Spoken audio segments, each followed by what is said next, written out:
You might have noticed there's a little camera set up here in front of me on a tripod. Please don't be alarmed, the camera is not on you. I'm actually filming myself. I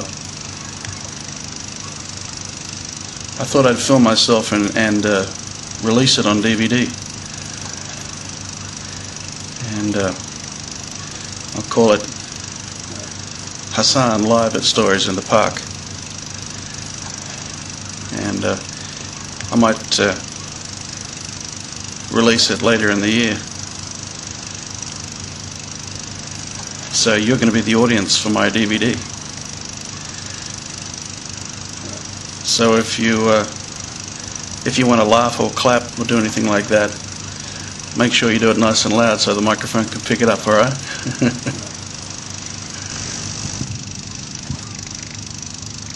So if you see it in the shop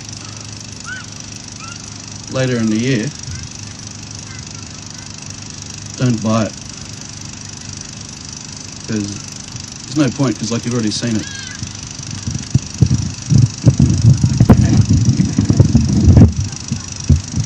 It's an Irish marketing strategy.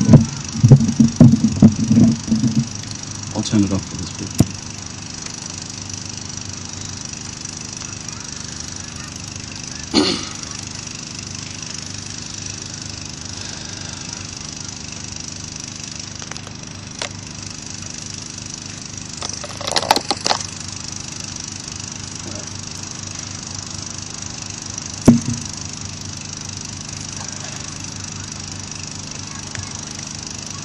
الحمد لله حمدا كثيرا طيبا مباركا فيه. الحمد لله نحمده ونستعينه ونستغفره ونؤمن به ونتوكل عليه ونعوذ بالله من شرور أنفسنا ومن سيئات أعمالنا من يهده الله فلا مضل له ومن يضلل فلا هادي له ونشهد أن لا إله إلا الله وحده لا شريك له له الملك وله الحمد وله الحكم وله الأمر يحيي ويميت وهو حي دائم لا يموت وهو على كل شيء قدير ولا حول ولا قوة إلا بالله العلي العظيم ونشهد أن سيدنا ونبينا وحبيبنا محمد رسول الله صلى الله عليه وسلم وعلى آله وأصحابه وأزواجه ومن والاه.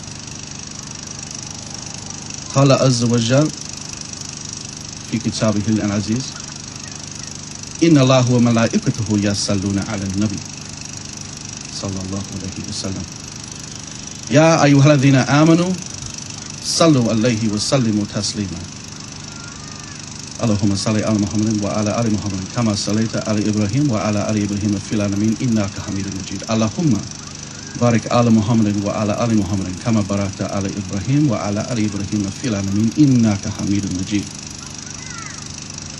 Assalamu alaikum wa rahmatullahi wa barakatuh.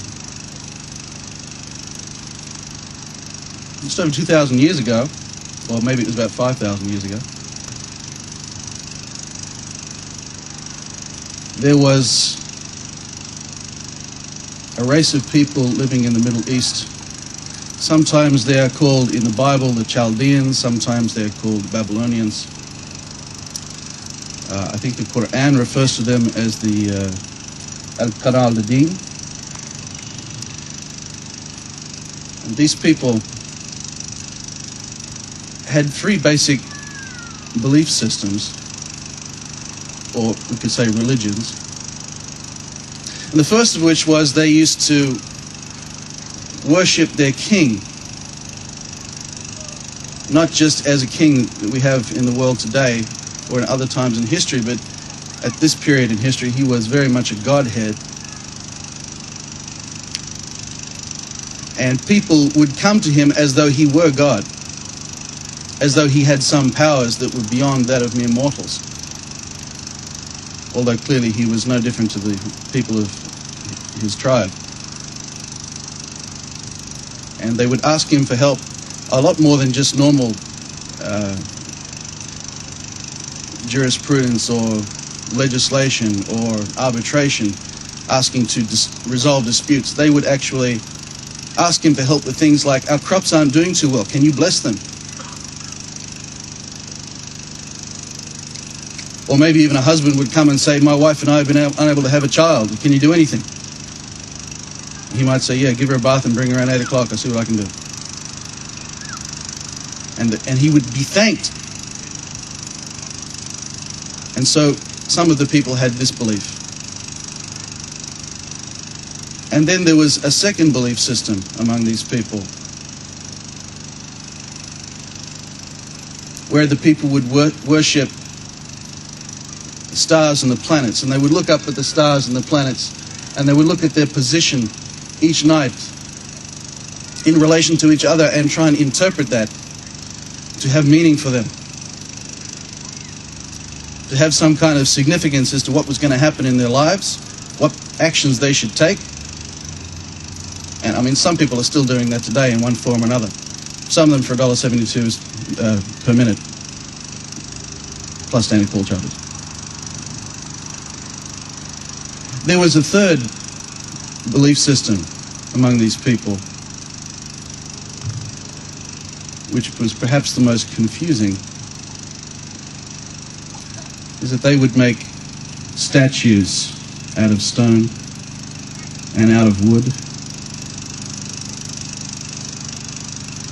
and sometimes even out of bones. They would take dead animals and take the bones out of them, mix them all up, and make some strange creation, and decide they would make that into their god. I don't know, seemed the uglier the better. And they would keep these idols and images, statues, they would keep them in a temple and keep them warm and keep them clean. And they would even bring them food, sometimes more food than the family had. They would sacrifice the majority of their food to give to the gods to get some sort of benefit. Now, I don't know how that works, because you come in the morning and the food is still there. I can move closer to it. The food would still be there in the morning. And it was untouched, and it was cold, and ants were crawling around in it. And they never once thought to themselves, maybe this statue doesn't eat. Maybe this is not an appropriate use of our resources. They never thought that. They'd smack each other in the head and say, man, I told you there's too much pepper in it.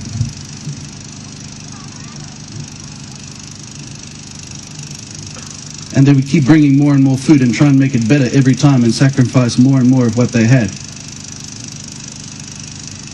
to try and please a God that never even looked at them when they entered, never answered them when they asked a question. And so these were the three belief systems of these people. And one such tribe from these people lived next to a river. And they had a temple.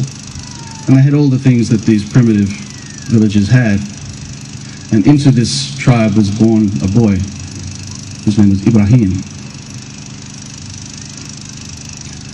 Ibrahim was born into a family not of the people who worship their king, not of the people who worship stars and planets.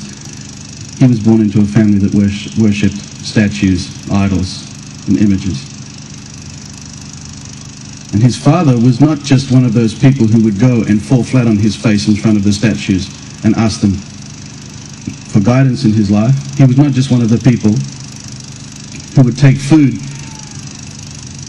to the statues, hoping to earn their pleasure and earn their favors. He was a major conspirator in that religion, and he was making the statues. And he had a workshop in their house with all kinds of stone tools for creating these statues. And Ibrahim grew up in this environment. And you would think that someone growing up in this environment, immersed in this culture, would just assimilate and would follow and do just what everyone around them was doing, because this is human nature, to fit in with the people around us.